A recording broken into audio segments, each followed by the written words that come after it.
Welcome to the Unstoppable Leadership Spotlight, influential leaders and their game-changing insights. I'm Jacqueline Strominger, CEO and founder of Leap to Your Success. That's leaptoyoursuccess.com.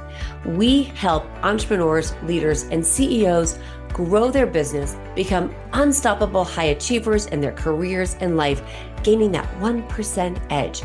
We believe every professional has the power within them to leap to their greatest success that not only will impact their life, but the lives of the people they touch. So stick around to the end of the show and we will share with you how you can be our next guest. So stick around for those 15 to 20 minutes and let's be unstoppable.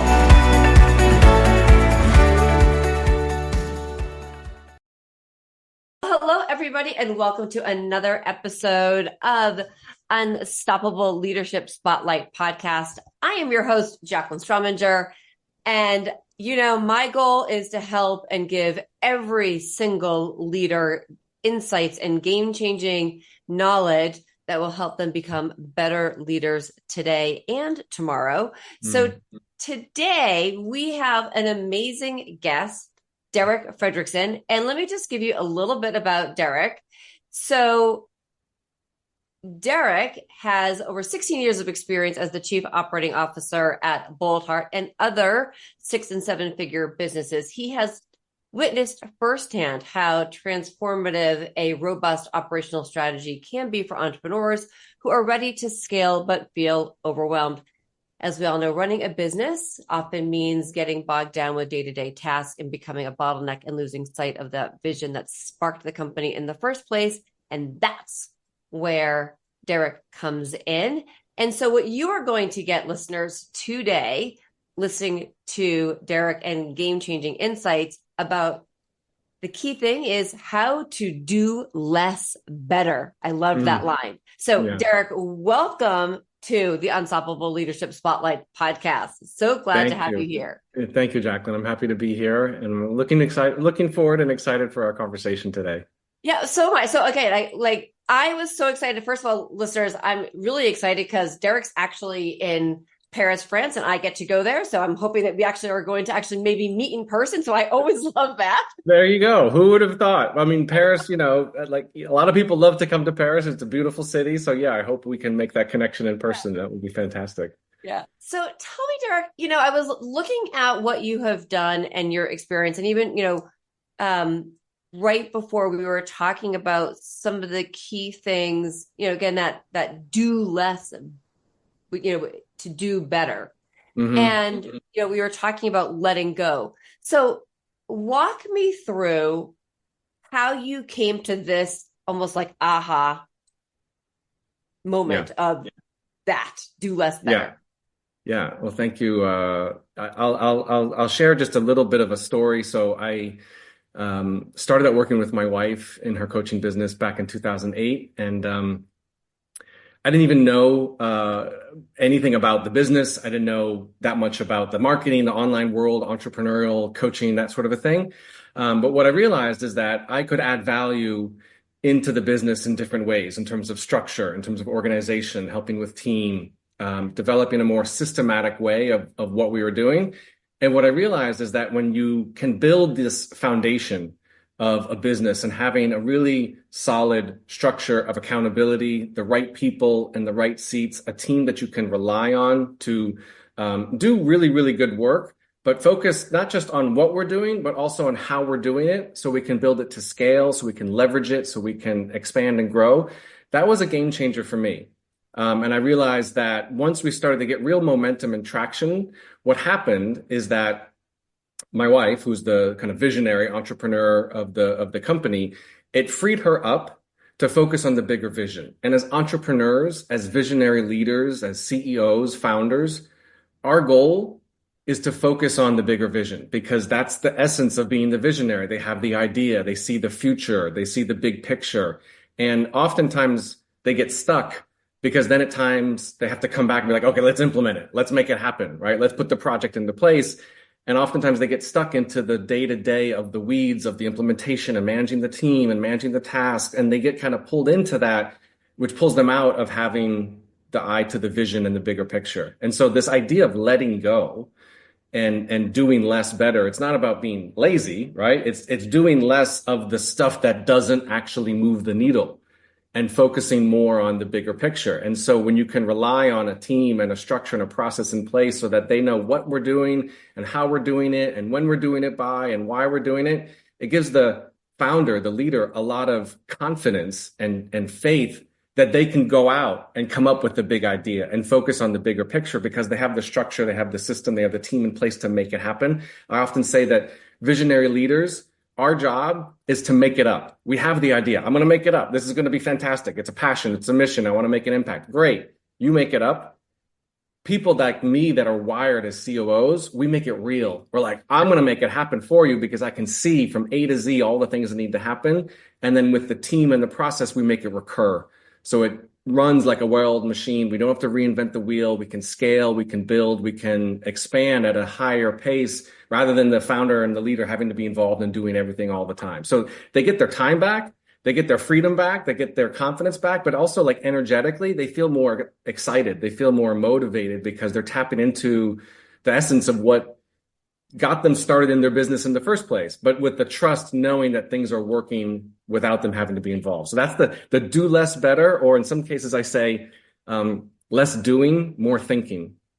Right. Right. And as you were talking, the things that were coming into my mind were, so many times we start the business or an entrepreneur will start a business and that part of the brain is very different than the organizational structured brain. Like they're two different sides, right?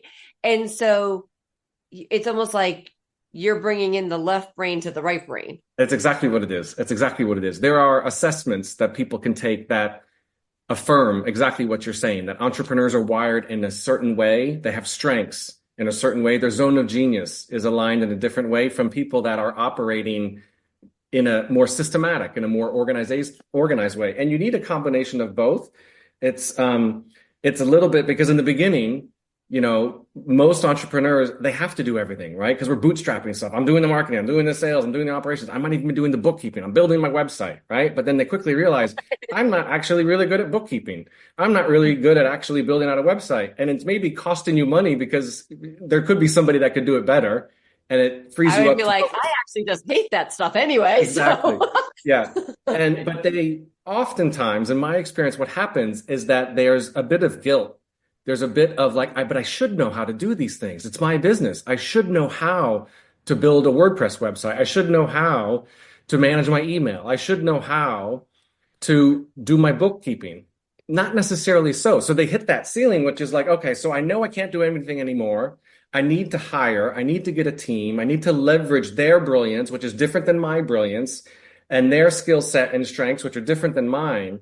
And when they get those people in place, the right people in the right seats, and they're clear on what they need to do, it allows the visionary entrepreneur to think differently and align themselves more with their strengths as opposed to trying to do everything on themselves. But in the beginning, there's a little bit of guilt. There's a little bit like, I should know how to do this. You don't. That's, in the let go of control, like give yourself permission that you should not actually be the one to know everything, because you can't scale a business where it all depends on you knowing and doing everything by yourself. It depends on the team. It depends on the structure and the process and the organization. And there are people that are wired for that. There are people that love that. They love being that kind of second in command. You make it up, I make it real. And with the process and the people who make it recur, they're like, okay, I see that that's the way that I need to scale. So they let go of that control, but with trust, knowing that it's going to give them the solution that they want, really, and often what they need.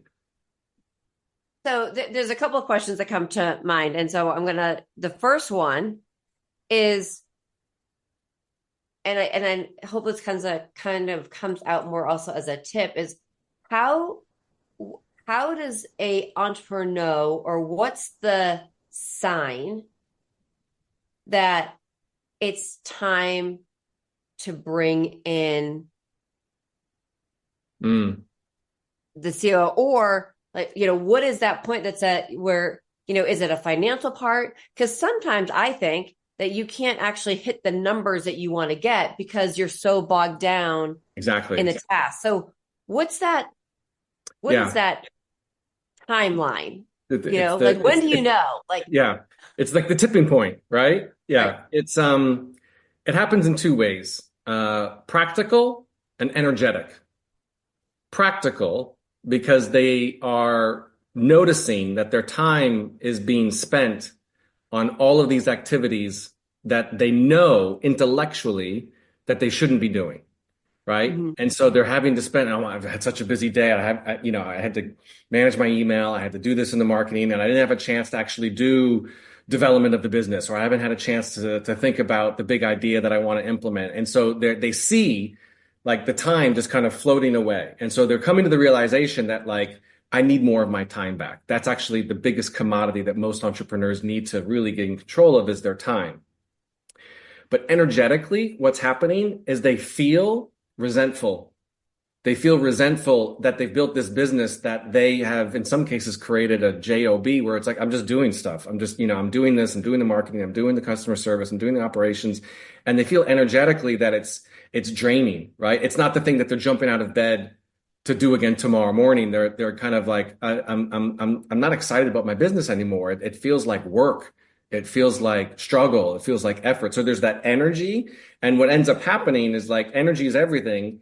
And so they end up taking more time to do the things that they think they should be doing, as opposed to relax and let go of that control to get somebody else to help do that for them. So there's the practical, the energetic, but it also depends on where you are in your business, right? And if you have a multiple 6-figure or multiple 7-figure, and you know that you have big dreams and big goals and big objectives, and you know that you can't do it on your own anymore, like what got you here is not going to get you there. Like you can't scale complexity.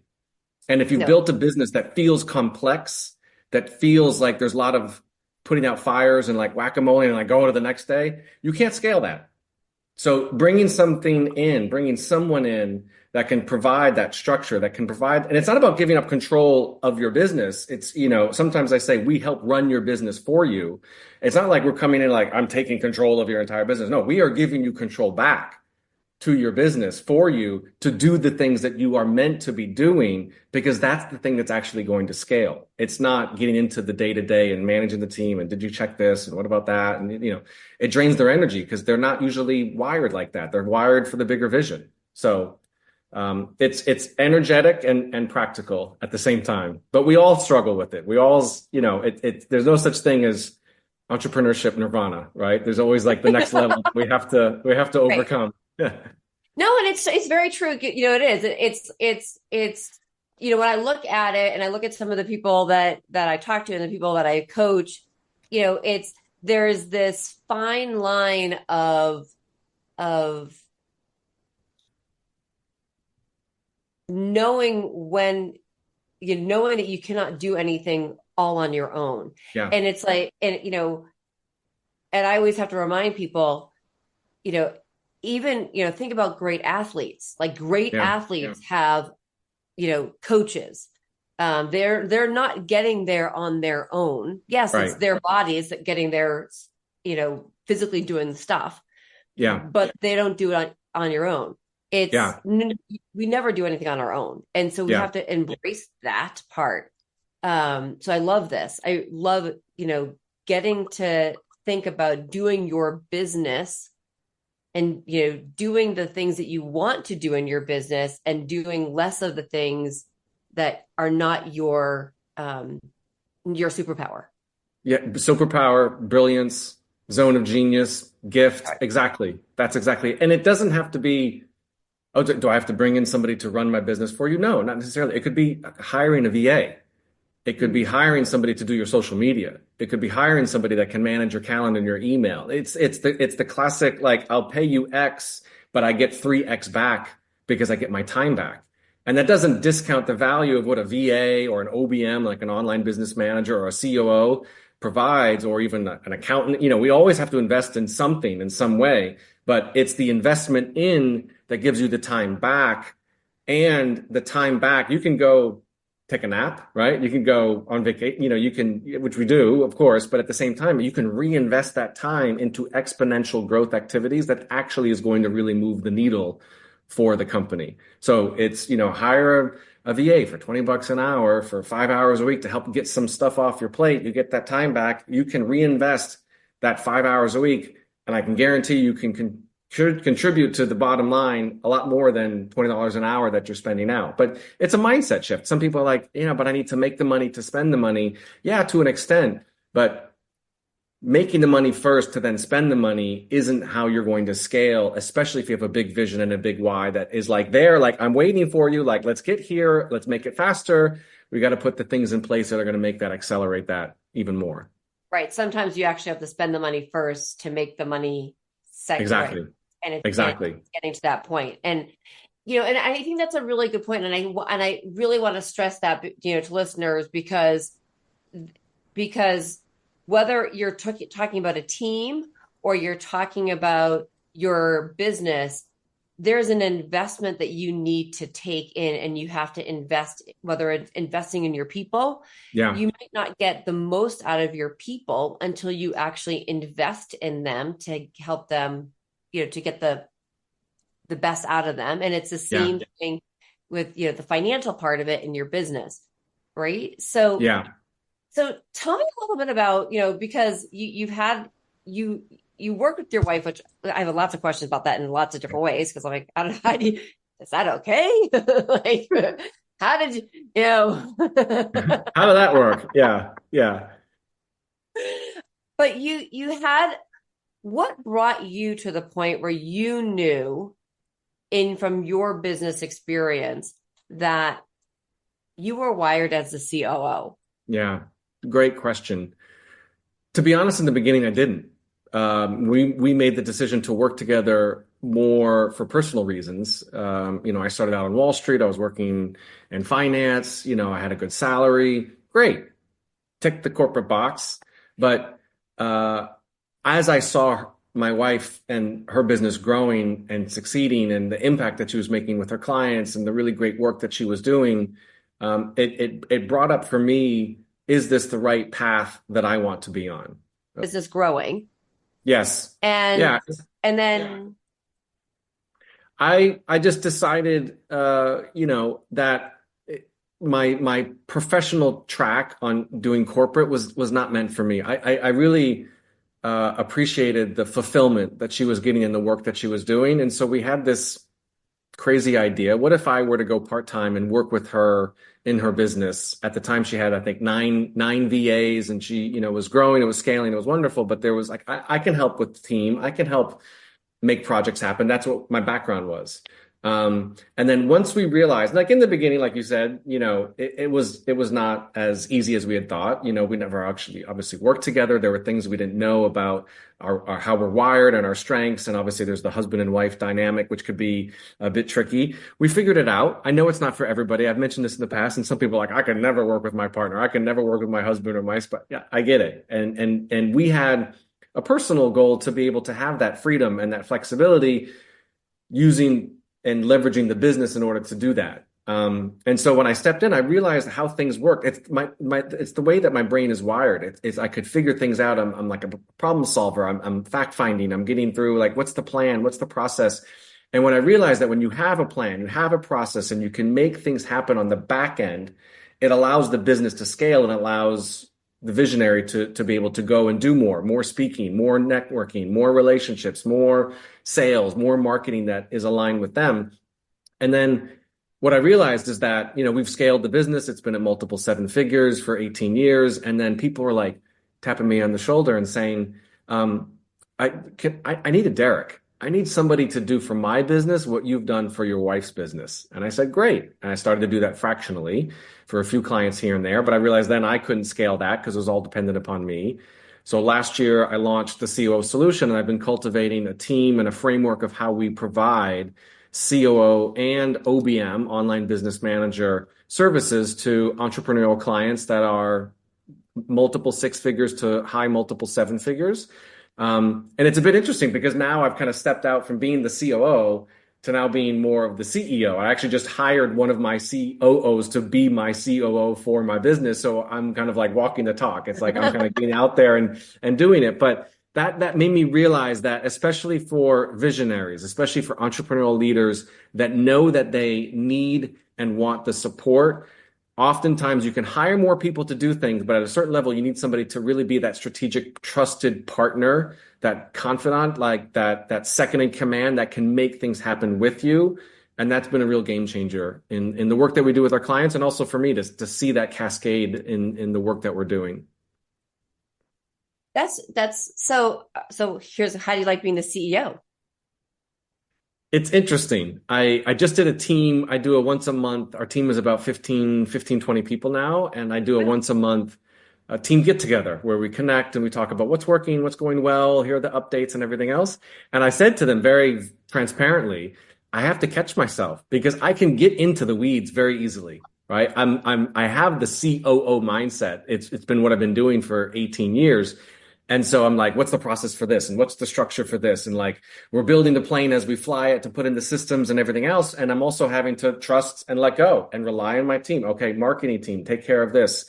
Operations team, take care of this. Because I know that for what I want to do and where I want to go with my vision, I need to let go. So it's like, I'm not just saying that, I'm doing that as well, because we all have big initiatives. I just launched a podcast. I'm writing a book. I want to do more speaking and getting out there and everything else. And I know I can't do those types of things on my own without having the right structure and the right team in place to support me. So it's interesting. I catch myself saying, okay, CEO hat, Derek, not COO hat.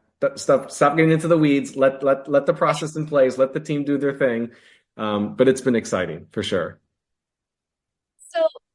So who then are your dream key clients? Great question. Dream clients are women entrepreneurs.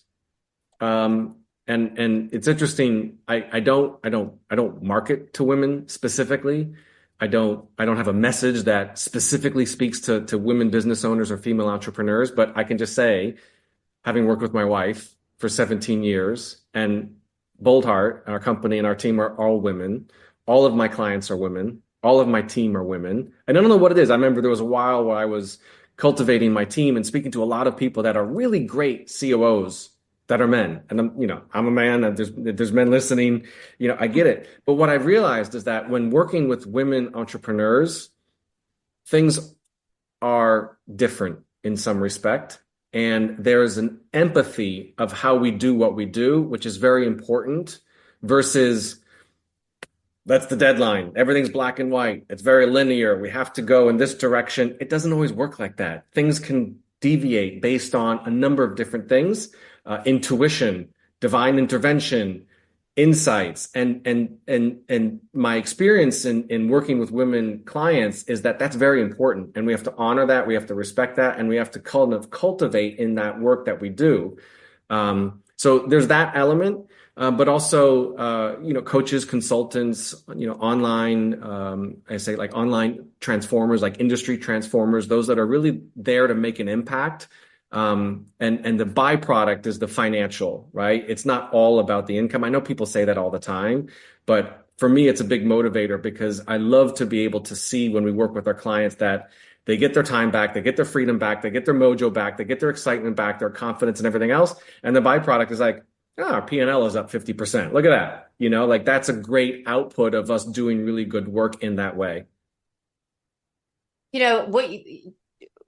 Having that mojo and getting that excitement back, it just makes me think about, when you're aligned the right way, and when you see companies where the people that and the partners, and because I there's two words I feel like that need to get removed from companies, and that's employees and managers. They're leaders and partners. That's just I love that. my brain.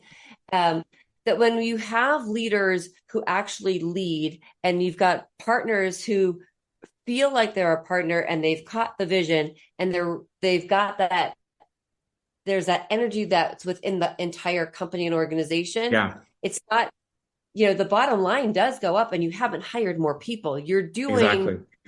And it kind of goes back to what we just said in the beginning. Actually, you're doing more.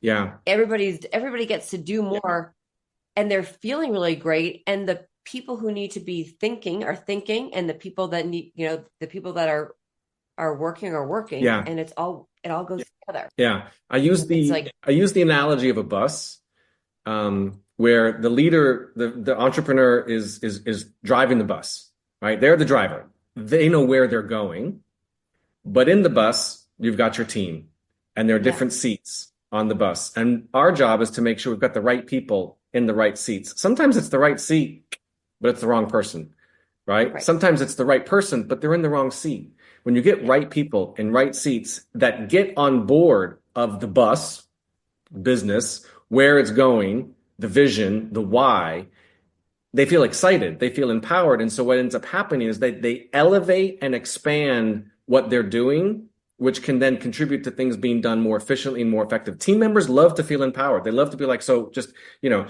not just doers, not just ones that dot the I's and cross the T's. We want people with that mindset, with that way of thinking, but they want to get on board with the vision. They want to feel like, a rising tide lifts all boats. And so when they get on board with the vision and they're excited and empowered, yeah, at the end of the day, they may just be doing your bookkeeping, but they feel excited because they get the bigger vision, they get the bigger purpose, they get the bigger why, and then they can contribute to that in different ways when they feel empowered and feel excited and feel the line. And that comes from the leader, oftentimes kind of sharing, this is the vision. This is where we're going. right. This is what I'm thinking. This is what I've got planned. And they're like, fantastic. I love to hear the vision. I love to see where we're going because I feel excited. I feel like I can be a part of that. Tell me what my role is. Tell me what my responsibilities are. And then they can jump in and make it happen.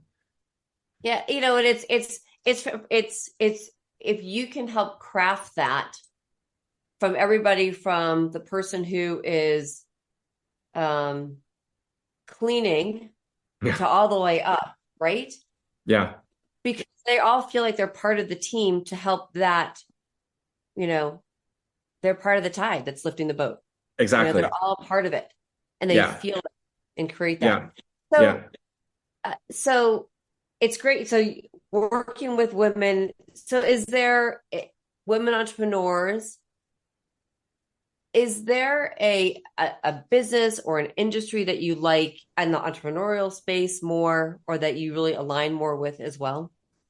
It's a great question. I mean, traditionally it's been coaching just because that's the background that we've been in terms of business coaching. The clients we work with now are usually service-based providers. They're a coach, they're a consultant, they might be an interior designer, they might be a financial planner. They're really good at what they do, but they know they need help. And that doesn't make that a bad thing. It's like they know they need support, right? They kind of realize that I can't do anything on my own. I'm really not good at customer service, or I don't really know all the things that I need to know about marketing and funnels and launches and ads and social media. I need to bring in the right support. But we have clients now that we work with in the travel industry. We have clients that work with in public works, which is very interesting, because at the end of the day, at least in my opinion, in my experience, businesses are the same. Marketing is marketing. Sales is sales. Operations is operations. Finance is finance, right? I know people may look at it in different ways, but I always say marketing drives sales.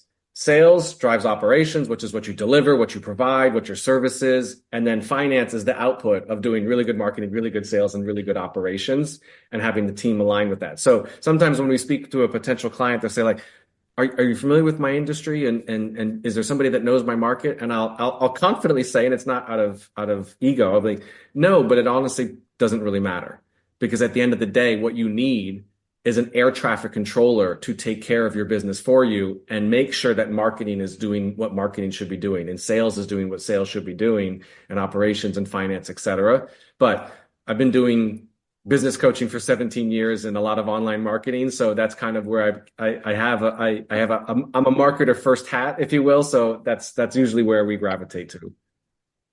Right. Well, that's fantastic. Derek, I could talk to you forever.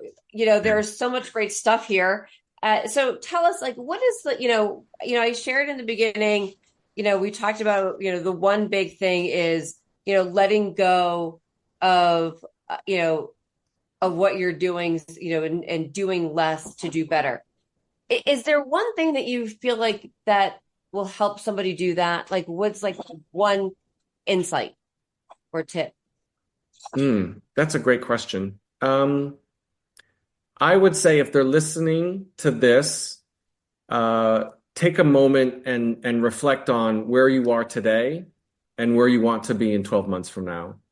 And is your current environment, including your team and including your mindset, positioned to get you to where you want to go? And if so, great, fantastic.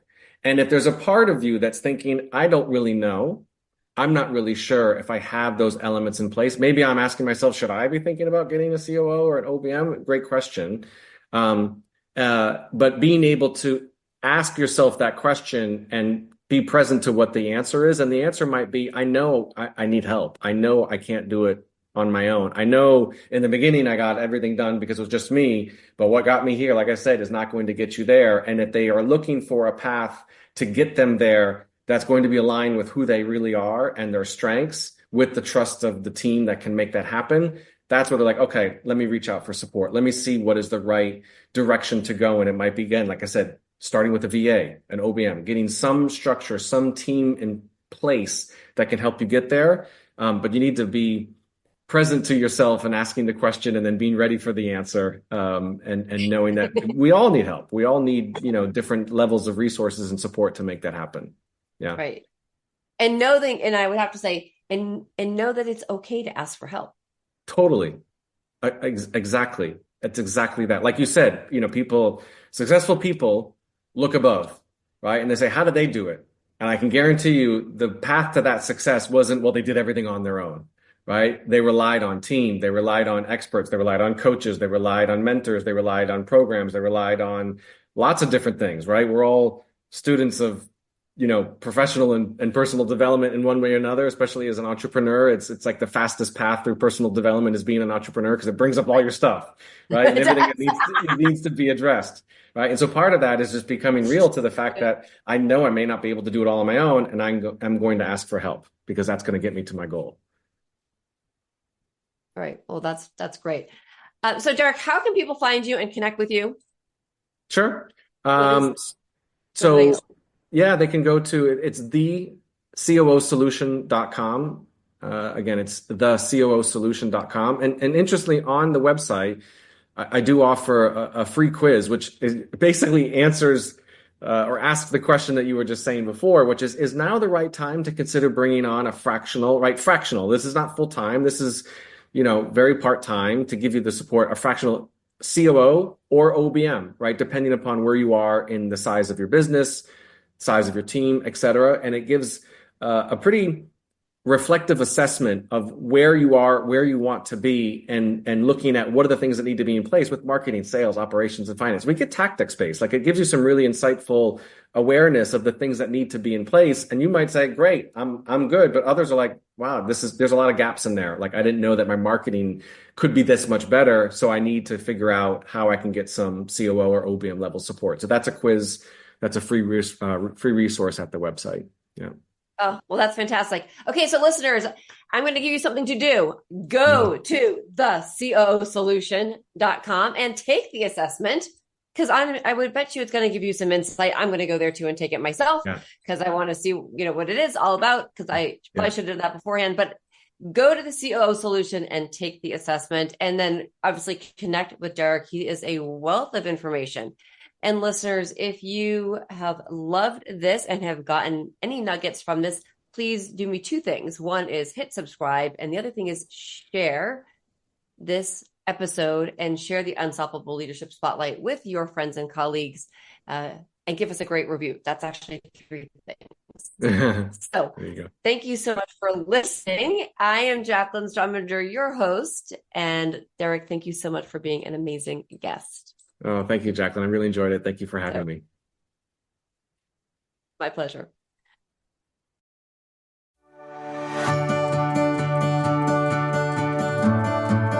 I'm Jacqueline Strominger, and I want to thank you so much for listening to the Unstoppable Leadership Spotlight, Influential Leaders and Their Game-Changing Insights podcast.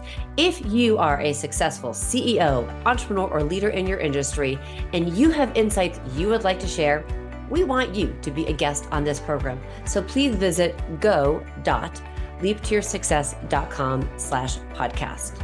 And if you have gotten something out of this interview and you'd like to share the episode on social media, just go ahead and take a screenshot with your phone and text it to a friend or post it on socials.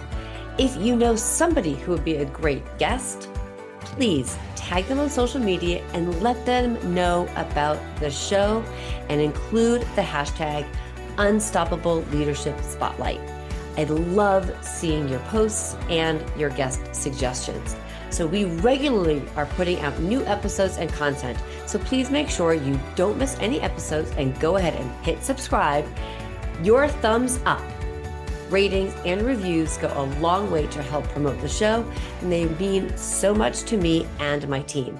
You want to know more about the podcast or about Leap to Your Success? Just go to the website leaptoyoursuccess.com or follow me, Jacqueline Strominger, on LinkedIn, Facebook, and Instagram. Just plug in my name, Jacqueline, that's Jaclyn Strominger, Strominger, and follow me on all the socials. So thank you so much for listening, and remember, be unstoppable.